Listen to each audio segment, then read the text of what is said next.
Ako po si Dr. Benigno Manlapas, isang doktor na naglalaan ng aking serbisyo para sa pangangalaga ng ating mga nakatatanda.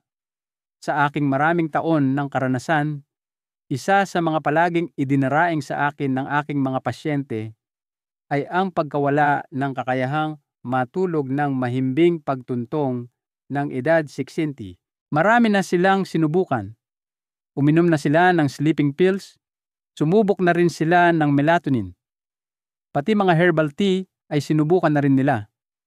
Ngunit ang kanilang pagtulog ay nananatiling maikli at hindi mapakali. Bawat umaga, gumigising silang tila hindi man lang nakapagpahinga. Ang maaaring ikagulat ninyo ay ang isang pamilyar na sangkap sa inyong kusina na maaaring maging susi sa tuluyang pagbabago ng kalidad ng inyong pagtulog. Kamatis, hindi lamang ito sangkap sa pagluluto o paggawa ng salad. Matagal nang kilala ang kamatis bilang isang pagkaing mayaman sa nutrisyon na tumutulong sa katawan na labanan ang oxidation, protektahan ang puso, pagandahin ang balat, at lalo na suportahan ang pagtulog dahil sa natural nitong taglay na melatonin. Ngayon, kinumpirma na rin ng siyensya na ang melatonin kasama ang lycopene at mga bitamina sa kamatis ay makakatulong sa katawan na mag-relax, bawasan ang pamamaga, patatagin ang presyon ng dugo, at natural na simulan ang proseso ng pagkahulog sa isang mahimbing na tulog nang hindi nangangailangan ng gamot. Sa video na ito, ibabahagi ko sa inyo ang 3 simpleng paraan para gamitin ang kamatis sa inyong tahanan upang mapabuti ang inyong pagtulog. Lahat ay madaling gawin, ligtas at epektibo. Lalo na ang unang paraan, hindi lang ito makakatulong sa inyo na matulog ng mahimbing, kundi susuportahan din nito ang pangkalahatang paggaling ng kalusugan. Kung mahalaga sa inyo ang pagtulog, siguraduhing panoorin ito hanggang sa dulo upang hindi ninyo makaligtaan ang pinakamahalagang bahagi. Kung naghahanap kayo ng natural na solusyon para sa mas mahimbing na pagtulog, i-click ang subscribe at i-on ang notification bell ngayon din para sa tuwing magbabahagi ako ng bagong paraan, kayo ang unang makakaalam. Paano pinapalakas ng kamatis ang melatonin at pinapabuti ang pahinga ng natural?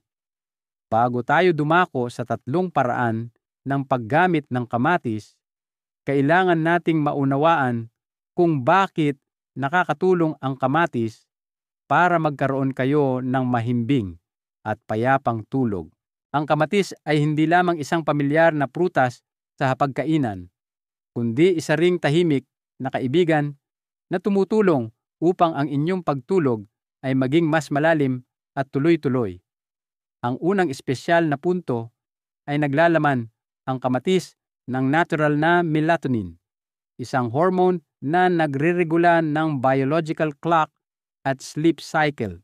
Kapag ang melatonin ay regular na naibibigay, nakakatanggap ang katawan ng malinaw na senyales na oras na para magpahinga na tumutulong sa inyong makatulog ng mas mahimbing at mas bihira magising sa gabi. Bukod sa melatonin, kilala ang kamatis sa napakataas nitong nilalaman na lycopene na humigit kumulang 4,100 micrograms bawat 100 gramo. Ang lycopene ay isang mabisang antioxidant na ipinakita sa maraming pag-aaral na marami na nagpoprotekta sa puso, nagpapababa ng pamamaga, at lumalaban sa pinsalang dulot ng free radicals. Para sa mga nakatatanda, ang pagbabawas ng pamamaga at pagpapatatag ng paggana ng puso ay napakahalaga dahil ang mga problemang ito ay madalas na dituwirang sanhi ng nababagabag na pagtulog. Dagdag pa rito, nagbibigay ang kamatis ng iba't ibang mahahalagang sustansya para sa nervous at circulatory systems. Sa partikular, bawat 100 gramo ng kamatis ay naglalaman ng mga 272 milakanan ng vitamina C na nagpapalakas ng immunity at nagpapabuti ng iron absorption, 260 mg ng potassium na tumutulong sa pagpapatatag ng presyon ng dugo at sumusuporta sa aktibidad ng kalamnan ng puso. Beta-carotene, isang pasimula ng vitamina A na may papel sa pagprotekta sa mata at pagpapanatili ng paggana ng nerbiyos. Ipinakita sa mga pag-aaral sa nutrisyon sa mga nakatatanda dito sa Pilipinas, partikular na isinagawa ng Food and Nutrition Research Institute, FNRI, na ang dieta na mayaman sa lycopene at melatonin ay direktang nauugnay sa mas mahusay na kalidad ng pagtulog, lalo na ang kakayahang matulog ng tuloy-tuloy nang hindi nagigising ng maraming beses. Ito ay lalong nagpapatunay na ang pagdaragdag ng kamatis sa inyong hapunan ay isang simple ngunit epektibong pagpili. Ang kamatis ay madali ring ihanda at maraming gamit. Kapag kinain sa tamang oras, mga 1 hanggang 2 oras bago matulog, hindi ito magdudulot ng kabigatan sa tiyan at makakatulong sa katawan na dahan-dahang mag-relax, handa para sa isang mahimbing at nagpapanumbalik lakas na pagtulog. Kung handa na kayo, simulan na natin sa unang paraan sa listahan. Ikatlong paraan, mabisang paraan para mapahusay ang pag-relax sa gabi. Ito ay isang napakasimpleng paraan, ngunit hinahayaan nito ang katawan na matanggap ang lahat ng pinakamagandang benepisyo mula sa kamatis.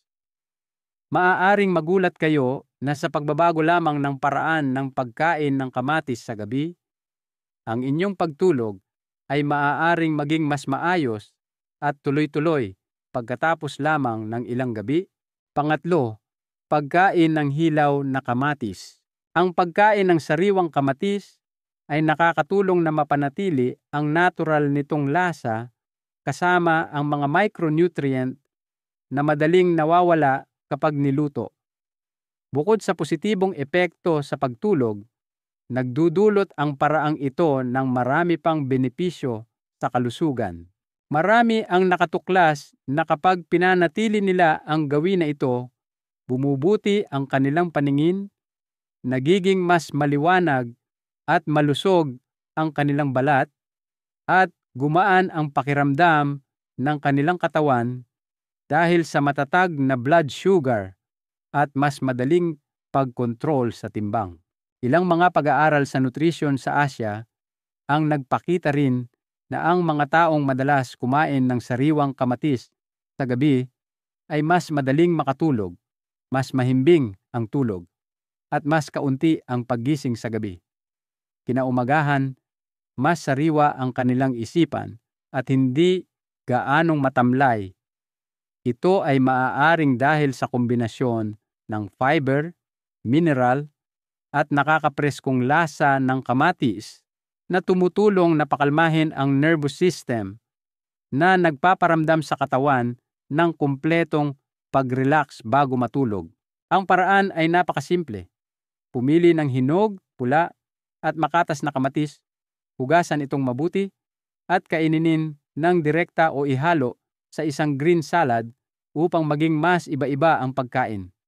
Ang perpektong oras ay mga una oras bago matulog na may katamtamang dami na 1 hanggang 2 kamatis.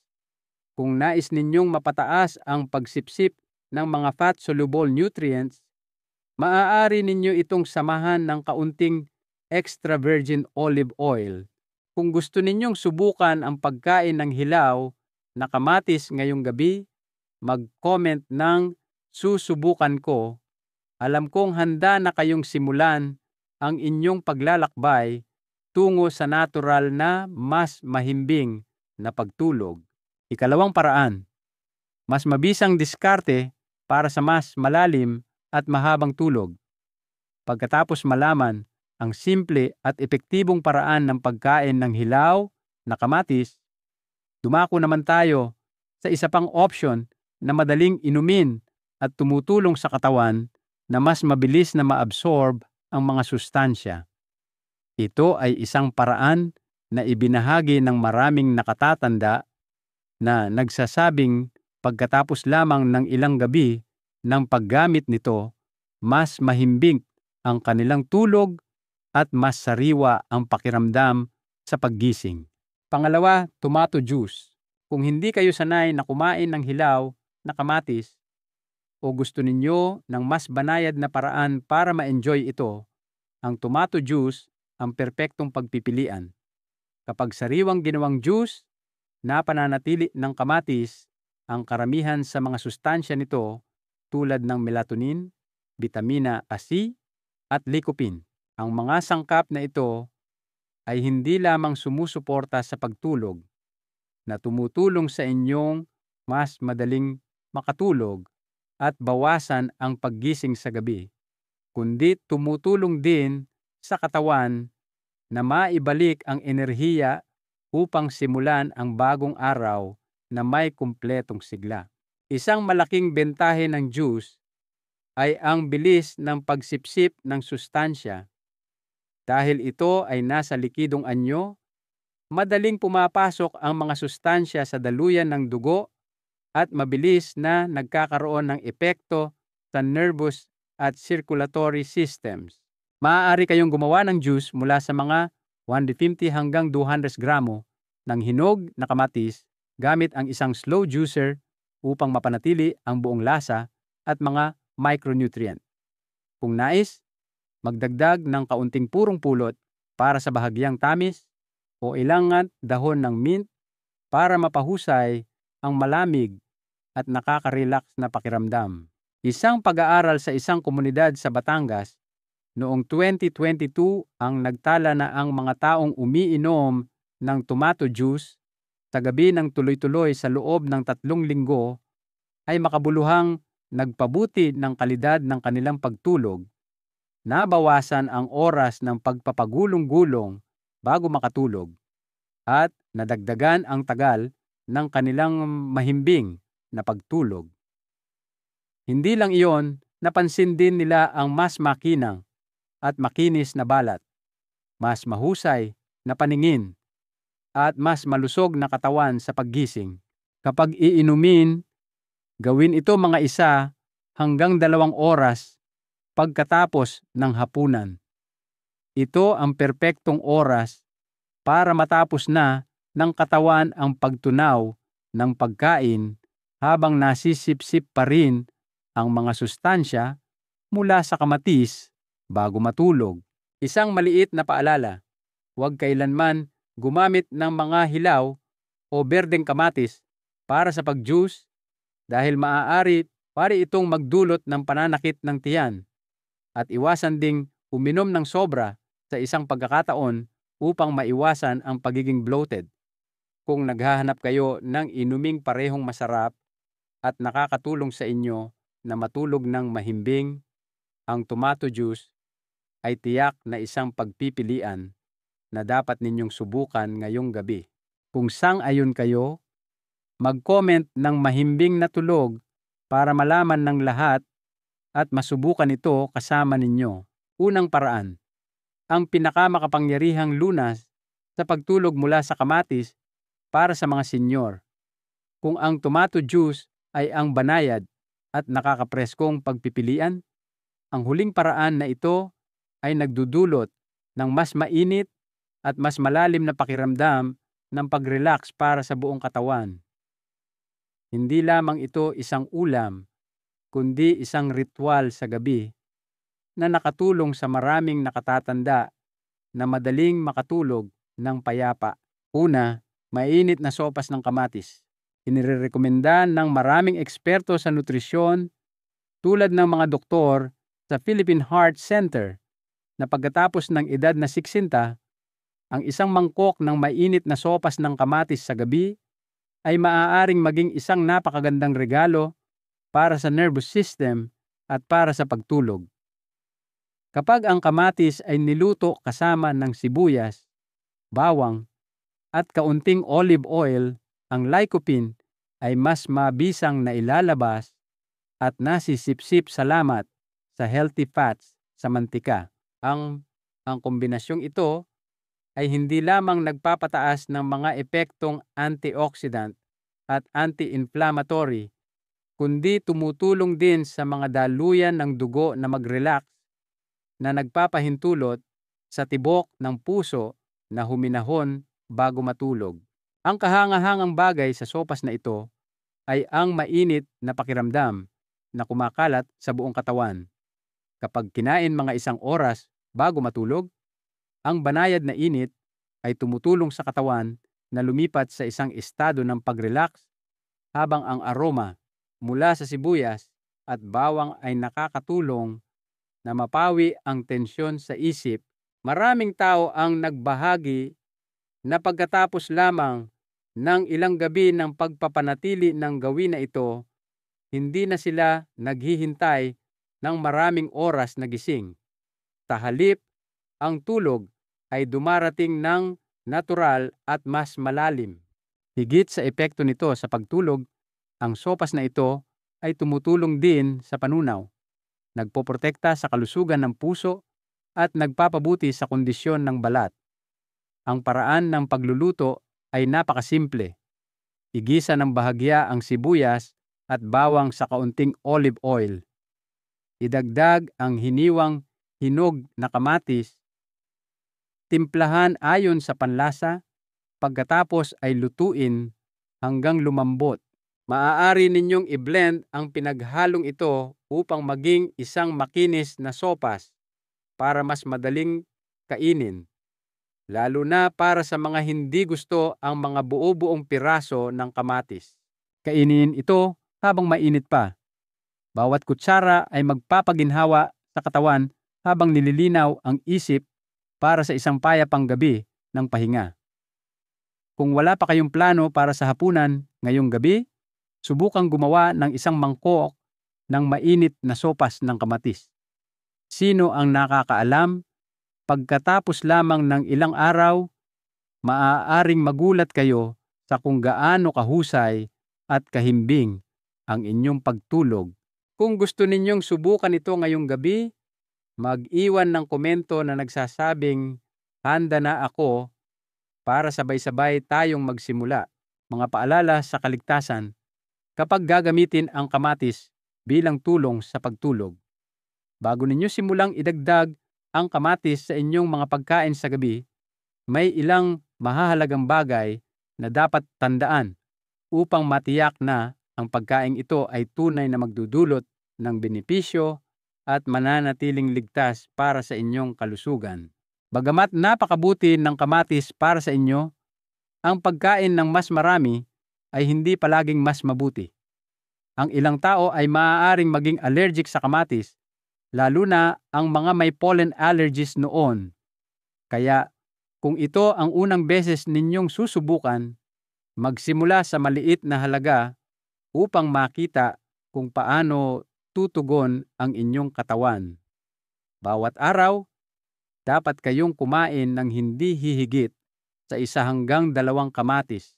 Ang pagkain ng sobrang dami, lalo na ang mga hilaw o berdeng kamatis, ay maaaring magdulot ng discomfort dahil naglalaman ito ng mga alkaloid. Kapag naipon, maaari itong magdulot ng mga sintomas tulad ng pagduduwal o pagkapagod. Iwasan ang pagkain ng kamatis nang walang laman ang tiyan dahil ang pectin at phenolic resin sa kamatis ay maaaring magpataas ng acid sa tiyan at magpabagal sa panunaw. Gayun din, ang mga buto ng kamatis, bagamat maliit, ay maaaring magdulot ng hindi pagkatunaw ng pagkain at magpataas ng panganib ng appendicitis sa mga may sensitibong digestive system kung kakainin ng maramihan. Pinakamainam na alisin ang mga buto kapag inihahanda ang mga ito, lalo na kung madalas kayong kumain ng hilaw na kamatis. At ang pinakamahalaga, laging bumili ng kamatis mula sa mga mapagkakatiwalaang pinagmulan tulad ng inyong suking magsasaka sa palengke. At hugasan itong mabuti bago kainin upang maalis ang lahat ng dumi at mga kemikal. Kapag isinasaalang-alang ninyo ang mga paalalang ito, ang kamatis ay magiging isang kahangahangang kasama na tumutulong sa inyo na matulog ng mas mahusay at manatiling mas malusog araw-araw. Ang kamatis ay hindi lamang isang pamilyar na bahagi ng pang-araw-araw na pagkain, kundi isang natural na regalo para sa kalusugan pagkatapos ng edad na 60. Mula sa pagprotekta sa puso at pag-aalaga sa balat hanggang sa pagsuporta sa malusog na paningin at lalo na sa pagtulong sa inyo na matulog ng mas mahimbing dahil sa natural nitong melatonin, ang prutas na ito ay tunay na nararapat magkaroon ng lugar sa inyong hapagkainan sa gabi. Hindi ninyo kailangang baguhin ang napakaraming gawi. Pumili lamang ng isa sa 3 simpleng paraan: pagkain ng hilaw, pag-inom ng juice, o pag-enjoy sa isang mangkok ng mainit na sopas ng kamatis at panatilihin ito sa loob ng ilang gabi. Hayaan ang inyong katawan na maramdaman ang pagkakaiba. Mas mabilis makatulog, mas mahimbing ang tulog, at paggising sa umaga na may malinaw na isip at sariwang diwa. Ang mahalagang aral dito ay ito: ang mabuting kalusugan at mahimbing na pagtulog ay hindi nagmumula sa swerte, kundi sa mga tamang pagpili para sa ating katawan. Ang kamatis ay maaaring isang maliit na pagpili, ngunit maaari itong magkaroon ng malaking epekto na tumutulong hindi lamang sa inyo na matulog ng mas mahusay, kundi manatiling mas malusog sa bawat araw.